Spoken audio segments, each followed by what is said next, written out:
Hello दोस्तों, कैसे हैं आप सब। हम पढ़ रहे थे क्लास 12 में फिजिक्स परमाणु। आज पढ़ाएंगे आपको बोह्रस एटॉमिक मॉडल, बोह्र का परमाणु मॉडल, बोह्र का परमाणु मॉडल।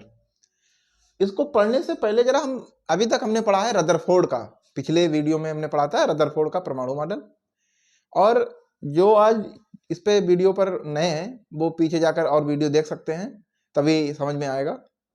तो हम जरा एक बार रिवीजन कर लेते हैं रदरफोर्ड ने एटॉमिक मॉडल क्या बताया, और इसको समझने से पहले इसकी जरूरत हमको क्यों पड़ी। कुछ ना कुछ तो कमियां रही होंगी रदरफोर्ड के परमाणु मॉडल में, तो उन कमियों पर भी प्रकाश डालते हैं, क्योंकि जब तक वो कमियां हमको पता नहीं लगेंगी तब तक इसको पढ़ने से कोई फायदा नहीं, ना तो समझ में आने वाला है। हमको इसकी जरूरत क्यों पड़ी, क्या कमियां रही जिनके कारण ये हमको दोबारा पढ़ना पड़ रहा है, दोबारा लाना पड़ा बोह्र को, ऐसा क्या रहा। तो हम जरा रदरफोर्ड के एटॉमिक मॉडल पर नजर डालते हैं। रदरफोर्ड ने क्या बताया था, उन्होंने कहा परमाणु एक वैद्युत उदासीन कण है, अत्यंत सूक्ष्मतम कण है, अत्यंत सूक्ष्मतम कण है और विद्युत का उदासीन है। ठीक, और परमाणु का जो समस्त धनावेश है वो उसके केंद्र में निहित है, और इसको इन्होंने क्या नाम दिया, नाभिक। इसको केंद्र को ही नाम दिया नाभिक, ये दर्शाया गया है नाभिक। ठीक, इसके बाद इन्होंने और क्या बताया कि जो इलेक्ट्रॉन है वो नाभिक के चारों तरफ सभी संभव कक्षाओं में गति करते रहते हैं। नाभिक के चारों तरफ सभी कक्षाओं, वृत्ताकार कक्षाओं में, कैसी कक्षाओं में, वृत्ताकार, चारों ओर वृत्ताकार कक्षाओं में। इसके बाद इनसे जब पूछा गया कि इलेक्ट्रॉन तो निगेटिव है और ये पॉजिटिव है, तो इनके पास में आकर्षण बल नहीं लगता, तो आकर्षण बल लगता है तो इलेक्ट्रॉन नाभिक के पास में जाने चाहिए और अंत में उसी में गिर जाने चाहिए। ऐसा क्यों है, तो उन्होंने कहा कि आकर्षण बल तो लगता है, परंतु इसको वृत्ताकार कक्षाओं में घूमने के लिए एक अपकेंद्र बल भी लगता है, सेंट्रीफ्यूगल फोर्स भी लगता है, और वो होता है बाहर की ओर, और जो होता है अंदर की ओर। तो दोनों बल बराबर हो जाते हैं, जितना बल बाहर की ओर लगता है उतना ही बल अंदर की ओर, तो अपनी कक्षा में वो घूमता रहता है। ये इन्होंने बताया। अब जरा इसमें कमियां क्या रही, तो जब इसके चारों तरफ और अध्ययन किया गया, ये उन्होंने 1911 में दिया, 1911। अब जरा डेट तो आती नहीं है, परंतु हम जरा इससे हमको समझने में आसानी हो जाती है, सन जो सन है उससे थोड़ी आसानी हो जाएगी। 1911 में। इसके बाद जो इनके मॉडल को फिर से स्टडी जो सबसे अच्छे तरीके से किसी ने किया वो बोह्र थे, और बोह्र को ये अच्छी तरह से मालूम था कि रदरफोर्ड ने जो कुछ सर्च किया है, जो कुछ बताया है वो बिल्कुल सही है, और पूरा विश्वास था रदरफोर्ड के ऊपर, क्योंकि इन्होंने परमाणु के आंतरिक संरचना के बारे में जितनी अच्छी जानकारी दी वो इनसे पहले किसी ने भी नहीं दी। बहुत अच्छे तरीके से इन्होंने समझाया, और एक नई क्रांति आ गई एटॉमिक स्ट्रक्चर के बारे में की दुनिया में। मगर फिर भी कुछ कमियां तो रही जाती हैं। हाँ, इनकी मॉडल में कुछ कमियां हैं, इसका मतलब एक कतई नहीं है कि इनका मॉडल खराब है। अगर इनका मॉडल खराब होता तो आज हम इनको पढ़ते नहीं, इनको पढ़ रहे हैं, यही इनके मॉडल की खूबसूरती है। और किसी चीज का ज्ञान जो होता है वो क्रम वाइज होता है, तो इन्होंने किस प्रकार इतना सर्च किया और कैसे हमको मॉडल दिया, ये वास्तव में काबिल तारीफ है। परंतु हाँ, इनके मॉडल में कुछ कमियां रह गई। वो कमियां क्या थी, इन्होंने कहा नाभिक के चारों ओर इलेक्ट्रॉन घूमते हैं वृत्ताकार कक्षाओं में। भैया चारों तरफ तो बहुत वृत्ताकार कक्षाएं हो सकती हैं, जैसे ये नाभिक है, एक ये भी है, एक ये भी है, फिर इनके बीच में ये भी कक्षा है, इनके बीच ये तो बहुत हो जाएंगी, अनलिमिटेड, कोई लिमिट ही नहीं है। तो कौन सी कक्षा में इलेक्ट्रॉन घूमते हैं, चारों ओर कक्षा निश्चित नहीं, मींस चारों तरफ, नाभिक के चारों तरफ कौन सी कक्षा में इलेक्ट्रॉन घूम रहे हैं इसके बारे में कोई जानकारी नहीं। चारों तरफ ये इसके बारे में कोई जानकारी नहीं दे पाए कि चारों तरफ कुछ कक्षाएं कौन सी हैं, या किन्हीं भी कक्षाओं में घूम सकता है इलेक्ट्रॉन। कोई चारों तरफ तो अनलिमिटेड बना सकते हैं हम, तो कौन सी कक्षा में इलेक्ट्रॉन घूमेगा, इसके बारे में रदरफोर्ड का एटॉमिक मॉडल कुछ नहीं बोलता। अगला क्या ड्रॉबैक है, स्थायित्व की व्याख्या नहीं। अब ये स्थायित्व क्या है, देखिए परमाणु का स्थायित्व कब तक है, परमाणु का स्थायित्व कब तक है? जब तक नाभिक के चारों तरफ इलेक्ट्रॉन है, जब तक चारों तरफ इलेक्ट्रॉन घूम रहे हैं। अगर इलेक्ट्रॉन चारों तरफ घूमना बंद कर दें या हट जाएं अथवा उस नाभिक में ही चले जाएं, नाभिक में ही मिल जाएं, तो क्या परमाणु बचेगा? फिर तो नाभिक बचेगा, नाभिक बचेगा। और इलेक्ट्रॉन जब घूम रहे हैं तो इलेक्ट्रॉन तो आवेशित कण हैं। और मैक्सवेल ने क्या बताया था? मैक्सवेल ने बताया था अगर कोई आवेशित कण त्वरित गति करता है तो वो अपनी ऊर्जा वैद्युत चुंबकीय तरंगों के रूप में उत्पन्न करता है, ईएम वेव के रूप में उत्पन्न करता है। इसका मतलब कि वो ईएम वेव उत्पन्न करेगा।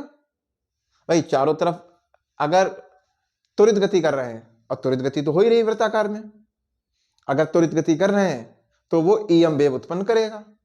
अब ईएम वेव उत्पन्न करेगा तो उसकी ऊर्जा लगातार कम होगी।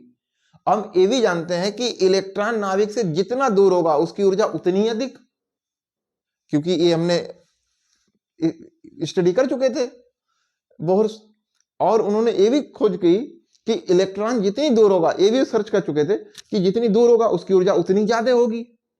और उसको घूमने के लिए, चारों तरफ घूमने के लिए जो लगातार उसकी त्वरित गति करेगा चारों तरफ, तो वह अपनी ऊर्जा ईएम वेव के रूप में उत्पन्न करेगा, मतलब ऊर्जा का लॉस करेगा।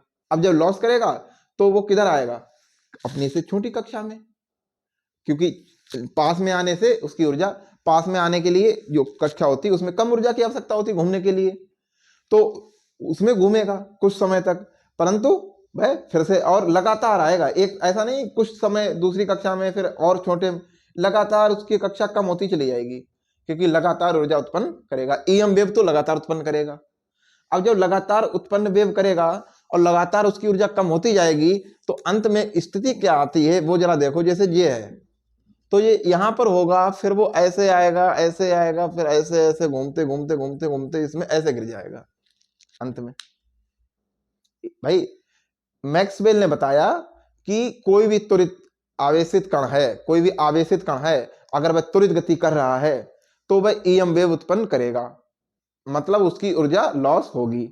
और ऊर्जा लॉस होगी तो उसकी कक्षा की जो त्रिज्या है, रेडियस है, वो कम होगी। मींस इलेक्ट्रॉन नाभिक के पास आता जाएगा धीरे धीरे धीरे धीरे, अंत में उसी में गिर जाएगा। और जब उसी में गिर गया तो उसका स्थायित्व तो कहां बचा? वो तो नाभिक बचा ना, परमाणु तो बचा ही नहीं। तो परमाणु तो हमेशा बना रहता है। इनके मॉडल से ऐसा लग रहा है कि परमाणु बहुत कम समय के लिए जिंदा रहेगा, बाद में परमाणु का स्थायित्व तो ही खत्म हो जाएगा, परमाणु बचेगा ही नहीं। परमाणु होने नहीं चाहिए। फिर ये परमाणु है कैसे? मतलब स्थायी है परमाणु, परंतु इनके मॉडल से स्थायी लग ही नहीं रहा है। ऐसा कैसे हो गया? अब ऐसा क्यों है, इसकी व्याख्या इनका मॉडल नहीं कर पाया। इनके मॉडल से पूछा गया जब चारों तरफ त्वरित गति कर रहा है वो ईएम वेव भी उत्पन्न करेगा, वो ऊर्जा लाएगा कहां से? और ऊर्जा अपनी खर्च करेगा तो वह लगातार अपनी कक्षा को छोटी करता जाएगा, अंत में नाभिक में गिर जाएगा। इसकी व्याख्या इनका मॉडल नहीं कर पाया। अगली बात क्या थी? चलो हम मान लेते हैं सभी कक्षाओं में घूम रहा है, धीरे धीरे धीरे धीरे नीचे आ रहा है।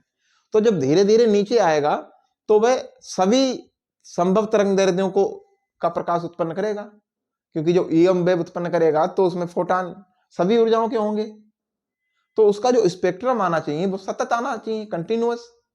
मगर कैसा आता है? रेखिल। अब रेखिल स्पेक्ट्रम मिलता है हमको, मिलना कैसा चाहिए? सतत, लगातार, कंटिन्यूअस। उसके स्पेक्ट्रम में हर आवृत्ति की तरंगदैर्ध्य होनी चाहिए, क्योंकि इलेक्ट्रॉन जब घूम रहा है तो वो एक साथ जंप नहीं कर जाता दूसरी कक्षा में, वो लगातार घूमता है इस प्रकार, और धीरे धीरे धीरे धीरे आता है। ऐसा नहीं 8वीं कक्षा में घूम रहा है फिर एक साथ 7वीं में आ गया, उसके बीच की जो दूरी उसमें भी धीरे धीरे आता है। तो हर आवृत्ति की तरंगदैर्ध्य उत्पन्न होनी चाहिए, परंतु ऐसा नहीं होता। कुछ निश्चित आवृत्तियों की तरंगदैर्ध्य ही मिली है स्पेक्ट्रम में। मींस बीच की जो लाइनें थी वो गायब थी, उसके स्पेक्ट्रम में कुछ निश्चित आवृत्तियों की तरंगदैर्ध्य मिली। मींस उसका स्पेक्ट्रम रेखिल था, कुछ रेखाएं थी, और होना चाहिए सतत, बिल्कुल प्रकाशमान, कोई रेखा नहीं प्रकाशित, लगातार हर जगह प्रकाशी प्रकाश, ऐसा होना चाहिए, सतत होना चाहिए। परंतु कैसा था? रेखिल स्पेक्ट्रम। अब इस रेखिल स्पेक्ट्रम क्यों प्राप्त होता है, इसकी व्याख्या इनका मॉडल नहीं कर पाया। तो ये 3 सबसे बड़ी कमियां थी जो कि आज हमने जानी है। कौन सी? चारों ओर की जो कक्षा है वो निश्चित नहीं है, परमाणु का स्थायित्व निश्चित नहीं है, इनके अनुसार परमाणु जिंदा ही नहीं रहेगा, होना ही नहीं चाहिए, परंतु वो होता है। अगला है रेखीय स्पेक्ट्रम की व्याख्या नहीं कर पाया। इनका परमाणु रेखीय स्पेक्ट्रम की व्याख्या करने में सक्षम नहीं रहा या सफल नहीं हुआ और स्थायित्व की व्याख्या नहीं कर पाई। और चारों ओर कौन सी कक्षा में इलेक्ट्रॉन घूमेगा इसकी कोई जानकारी नहीं दी इनके मॉडल ने। तो ये 3 कमियां सबसे बड़ी थी और जरा इनको ध्यान रखें। अब जो हम बोह्र का एटॉमिक मॉडल पढ़ते हैं, कायदे में बोह्र ने कोई नया मॉडल दिया ही नहीं, केवल इनके मॉडल में संशोधन किया है। जैसा हमने पहले ही बताया था, बोह्र को रदरफोर्ड के ऊपर बहुत बड़ा विश्वास था और उन्हें यह भी पता था कि रदरफोर्ड का मॉडल गलत नहीं हो सकता, फिर भी कहीं ना कहीं तो गलती हो रही है। अब जहां पर गलती हो रही, केवल उन्होंने उस गलतियों को ही सुधारा है। तो रदरफोर्ड के बाद जो बोह्र जो थे उन्होंने रदरफोर्ड के मॉडल को ही सुधारा है, उसमें कुछ संशोधन कर दिए और जो संशोधन किए उनमें 3 संशोधन सबसे महत्वपूर्ण है। 3 संशोधन। कौन से 3 संशोधन? देखिए, जैसा कि इनके में निश्चित था कि चारों ओर की कक्षा निश्चित नहीं है, तो उन्होंने क्या बताया बोह्र ने बताया कि इलेक्ट्रॉन चारों तरफ सभी संभव कक्षाओं में नहीं घूमेगा, चारों तरफ कुछ निश्चित कक्षाओं में ही घूमेगा।